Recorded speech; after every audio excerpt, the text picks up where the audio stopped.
Welcome to my class. In this particular video lecture, we will talk about coefficient of variation. This is part 2.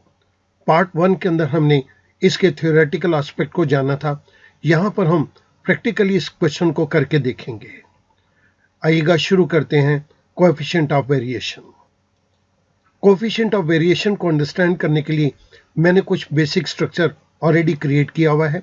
इसकी मदद से हम अपनी problem को solve करेंगे. सबसे पहले देखते हैं कि ये कोएफिशिएंट ऑफ वेरिएशन हमें किस तरह से मदद करेगा. The coefficient of variation allows you to compare the risk of investment and profitability of two और more portfolios of assets. Students, सबसे पहले तो हम ये जानना चाहेंगे ये पोर्टफोलियोज ऑफ एसेट्स का क्या मतलब है. मान लीजिए एक आदमी के पास 2 या 2 से अधिक कंपनियों के शेयर हैं और वो उसके अंदर ये जानना चाहता है कि कौन सी शेयर के अंदर इन्वेस्टमेंट प्रॉफिटेबल रहेगी, किसके अंदर रिस्क ज़्यादा है, किसके अंदर रिस्क कम है या किसके अंदर प्रॉफिटेबिलिटी ज़्यादा है. This coefficient of variation is the indicator of risk and profitability. So हमें ये रिस्क भी बताएगा और प्रॉफिटेबिलिटी भी बताएगा. मेरे पास यहाँ पर कुछ नंबर ऑफ ईयर्स दिए गए हैं 2015 to 2020 और यहाँ पर 2 कंपनीज हैं, company A and company B. Company A और कंपनी बी की यील्ड ऑफ द शेयर्स, इन शेयर्स के ऊपर हमें कितना रिटर्न आ रहा है ये मैं आर्बिट्रेरी तरीके से यहाँ पर अज्यूम करूँगा. सो आई स्टार्ट विद 12.35, 16.15, 14.05,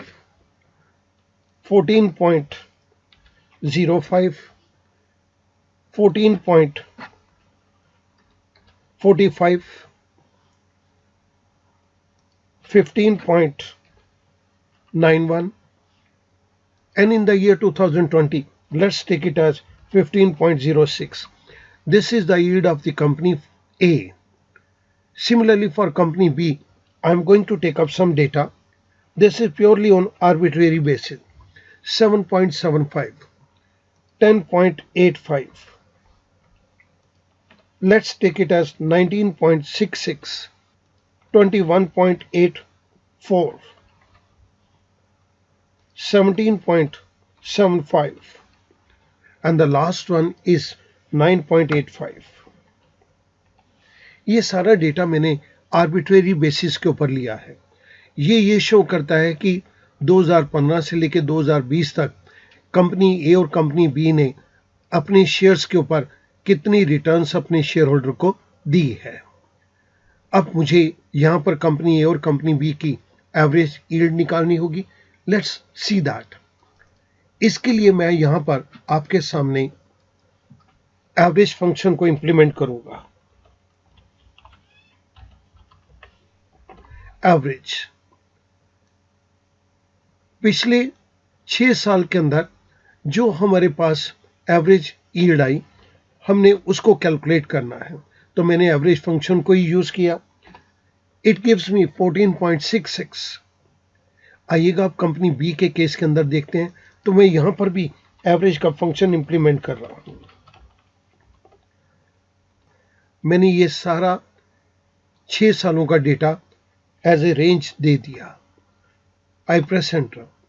आप देख रहे हैं कि कंपनी ए और कंपनी बी के अंदर एवरेज यील्ड के अंदर कोई बहुत ज़्यादा डिफरेंस नहीं है.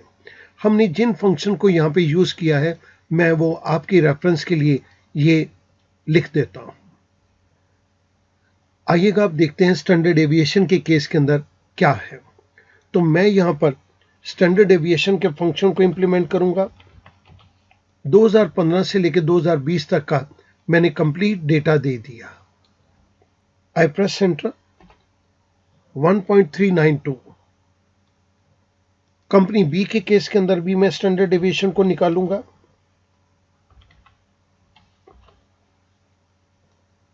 – 2015 से 2020 की रेंज मैंने कंप्लीट दे दी.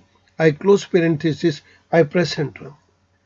स्टूडेंट नोट कीजिएगा दोनों कंपनियों की एवरेज यील्ड तो सेम है, ऑलमोस्ट सेम है, लेकिन इनके अंदर डेविएशन बहुत ज़्यादा है. कंपनी ए के अंदर स्टैंडर्ड डेविएशन 1.392 है, whereas in company B it is 5.856। So यहां पर मैं कोफिशिएंट ऑफ वेरिएशन को निकाल के इसके अंदर ये जानना चाहूंगा कि किसके अंदर रिस्क ज्यादा है या किसके अंदर प्रॉफिटेबिलिटी ज्यादा या कम है। लेकिन जिन दोनों फंक्शन को मैंने यूज किया, मैं आपके रेफरेंस के लिए वो फंक्शन यहां पर दे रहा हूं।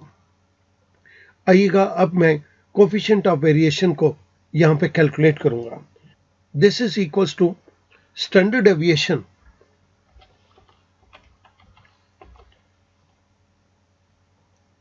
of this data C6 to H6 divided by average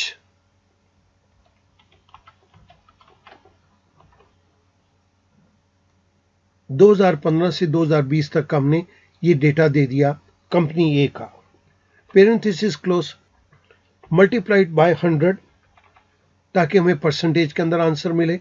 now I press enter. आप देख रहे हैं कि यहां पर कोफिशिएंट ऑफ वेरिएशन 9.50 आया।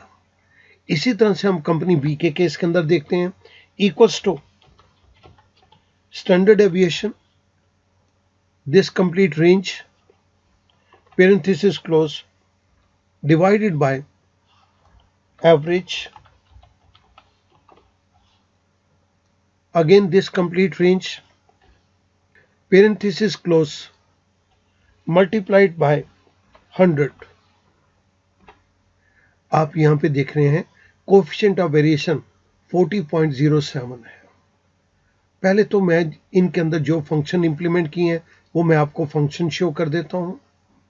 अब हमें इन दोनों चीजों को एनालाइज करना है।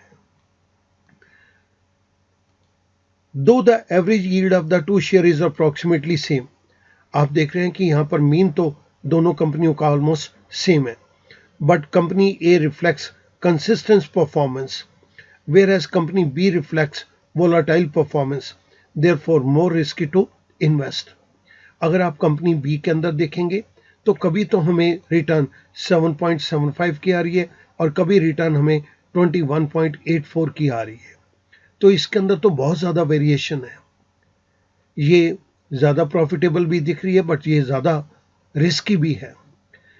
अगर कंपनी ए के डेटा को आप देखें तो कंपनी ए का डेटा मिनिमम 12.35 है और मैक्सिमम 16.15 है, तो ये शो करता है कि कंपनी ए की परफॉर्मेंस बहुत ही कंसिस्टेंट है, जबकि कंपनी बी की परफॉर्मेंस वोलाटाइल है। कभी तो इसके अंदर बहुत ज्यादा उछाल है और कभी इसके अंदर बहुत ज्यादा गिरावट है। सो कंपनी ए और बी के एवरेज रिटर्न सेम होने के बावजूद भी हम प्रेफर करेंगे that we must invest our money in company A, क्योंकि उसके अंदर वोलाटिलिटी कम है। सो कोफिशिएंट ऑफ वेरिएशन मुझे इस बात को डिसाइड करने में मदद देता है।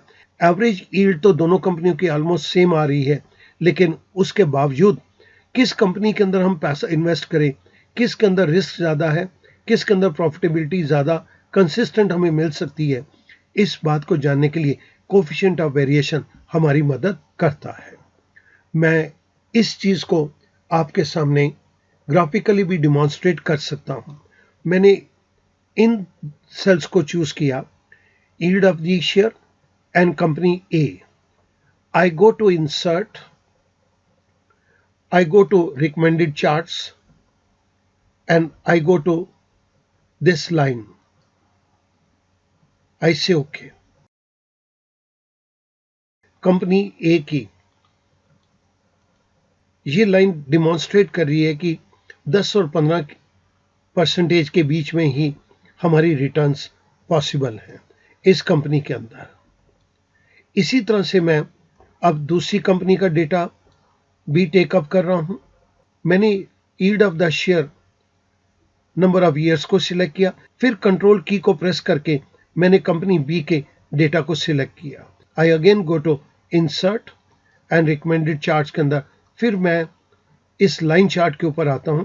आई से ओके। आप इस पर्टिकुलर चार्ट के अंदर ये देख सकते हैं कि हमारे पास कंपनी बी के अंदर कभी तो ये बहुत नीचे और ये कभी बहुत ऊपर है। मैं इनको थोड़ा सा एडजस्ट कर देता हूं ताकि आपको ये प्रॉपर्ली विजिबल रहे। यहां पर आप इन दोनों कंपनियों को देख सकते हैं।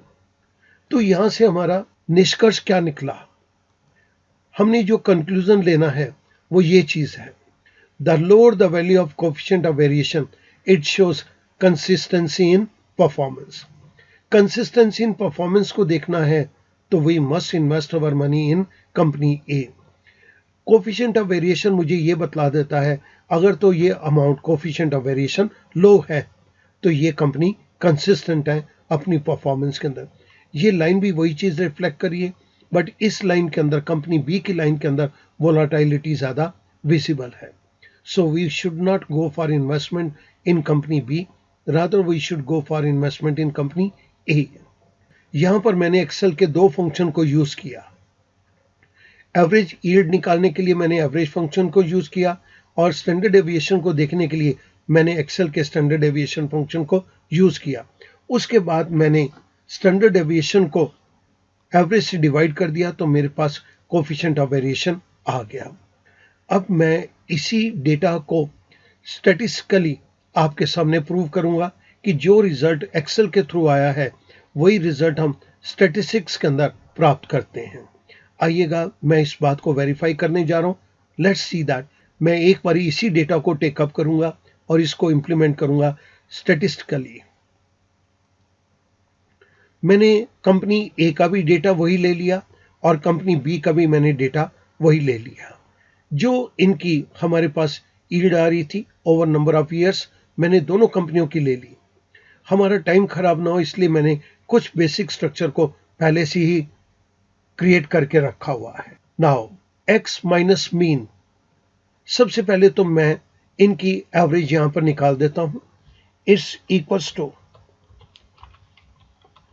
एवरेज कंपनी ए के 2015 से लेकर 2020 तक का मैंने डेटा ले लिया।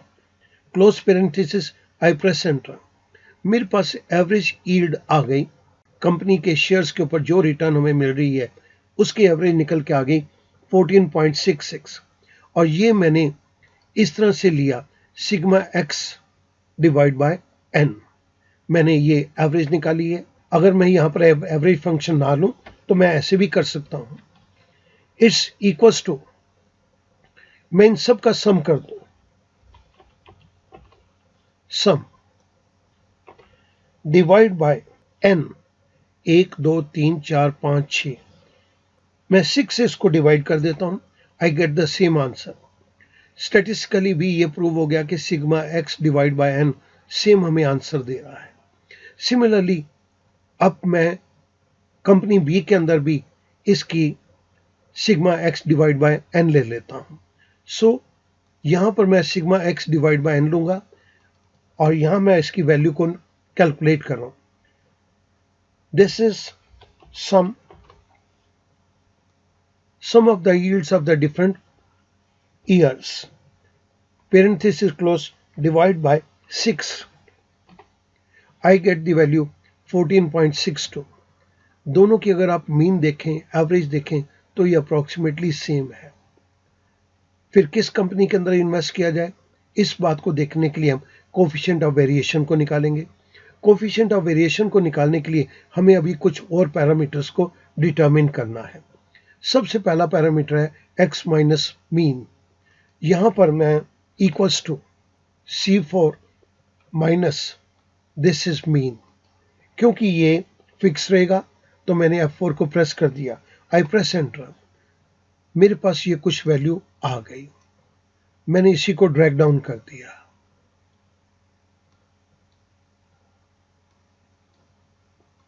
ओके, इसके बाद यहां पर मुझे x माइनस मीन का होल स्क्वायर लेना है, तो मैंने equals to this cell multiplied by this cell कर दिया। I get the value. Fill handle को पकड़ के मैंने ड्रैग डाउन कर दिया और ये मेरे को summation of x minus mean square दे देगा। तो मैं यहां पर इसका सम कर देता हूं, इक्वल्स टू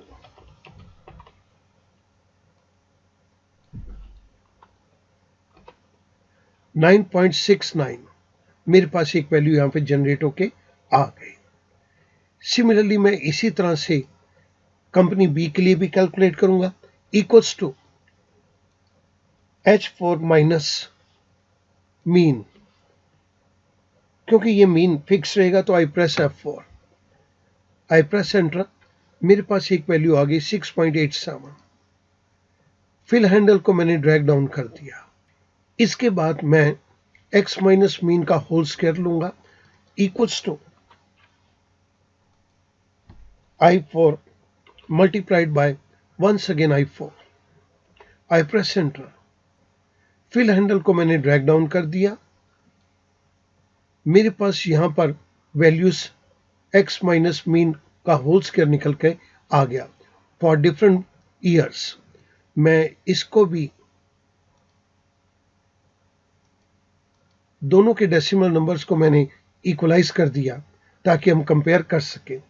यहां पर मैं अब summation of x minus mean का होल स्क्वायर लूंगा, तो मैं यहां पर इसको पहले दे देता हूं, summation of x minus mean का होल स्क्वायर इक्वल्स टू यहां पर सम।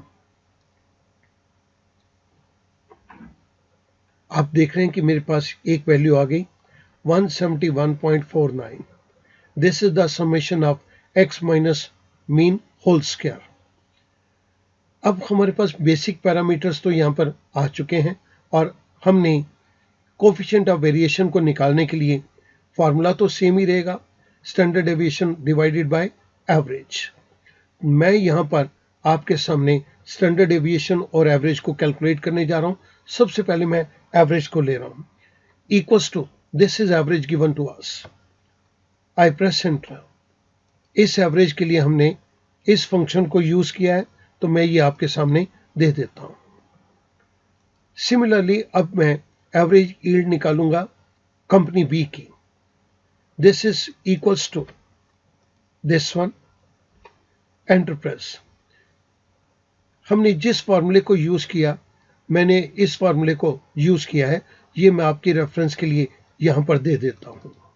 Now the next point is standard deviation of company A. अब यहां पे मुझे स्टैंडर्ड डेविएशन निकालना है, लेकिन स्टैंडर्ड डेविएशन को निकालने के लिए मैं स्टैटिस्टिकल फंक्शन को टेकअप करूंगा, equals to SQRT, summation of x minus mean का whole square E10। This is divided by n minus 1, divided by n is number of years which are 6, 6 minus 1 it comes to 5, so I simply write 5, parenthesis close, I press enter। मेरे पास standard deviation निकल के आ गया 1.39247। Company A के standard deviation को निकालने के लिए हमने जिस फंक्शन को यूज किया है, मैं आपकी रेफरेंस के लिए उस फंक्शन को यहां पर दे देता हूं। मैंने इस फंक्शन को कॉपी किया, ये मैंने आपकी रेफरेंस के लिए यहां पर इसको दे दिया।